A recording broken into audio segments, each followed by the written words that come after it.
Washington, D.C. Night gives way to day and commuters begin their daily routines. It's one of the world's power capitals, headquarters too for Special Olympics, an organisation conceived by members of the famous Kennedy family. It was easy to think that what mattered was those things, power and wealth and access to resources. It was easy to believe as a kid that those kinds of things were the most important thing you could have. Our athletes have challenged me to be reminded that they are not, that what matters is what's inside you. Special Olympics calls on communities all over the globe to accept and include people with intellectual disabilities. Ben Collins is proud to say he works at the Washington headquarters as marketing and communications assistant. I am visually impaired, legally blind. I've been blind for most of my life. This job is really important to me because I like coming to work, riding on the metro. Ben takes the hour-long train ride from the suburbs each day. Try to talk to people or listen for next stops on the metro.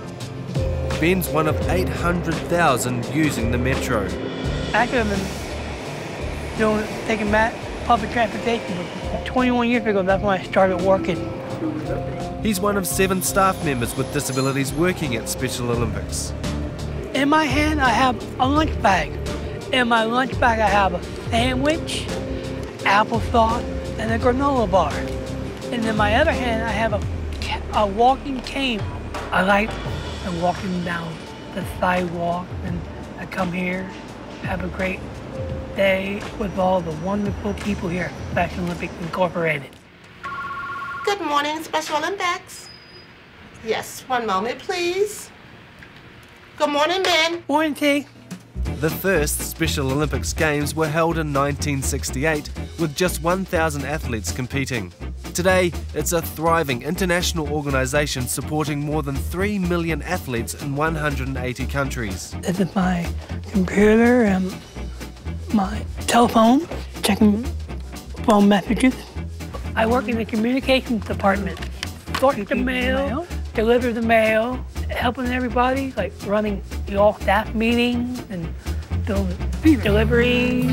There are 7 athletes work here at Special Olympics Incorporated. Come on, come with me. So where are we going, man? Downstairs.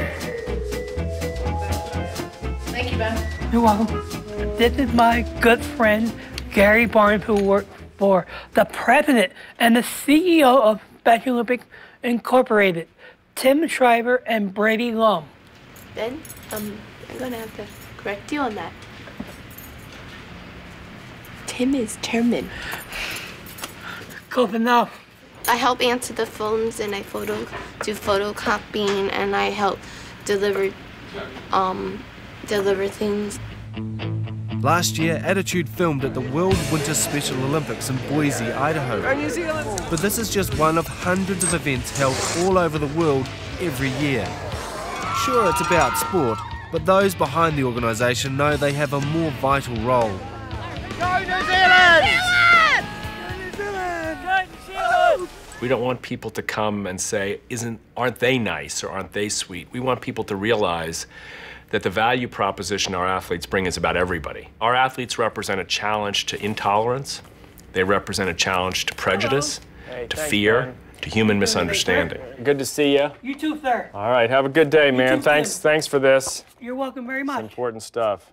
Tim Shriver is the son of Eunice Kennedy Shriver, who started Special Olympics from her backyard in 1963.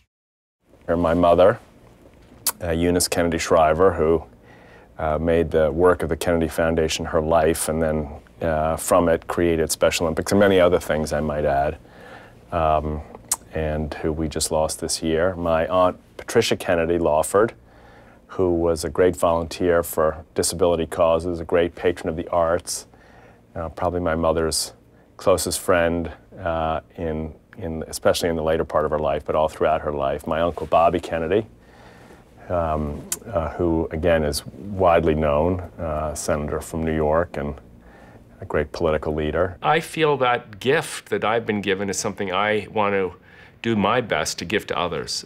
And the gift is to allow our athletes to have their voice speak, have their experience speak, have their smiles, their athletic abilities speak, their voices be heard, not watched, not listened to, not pitied, but heard, really deeply heard and deeply seen.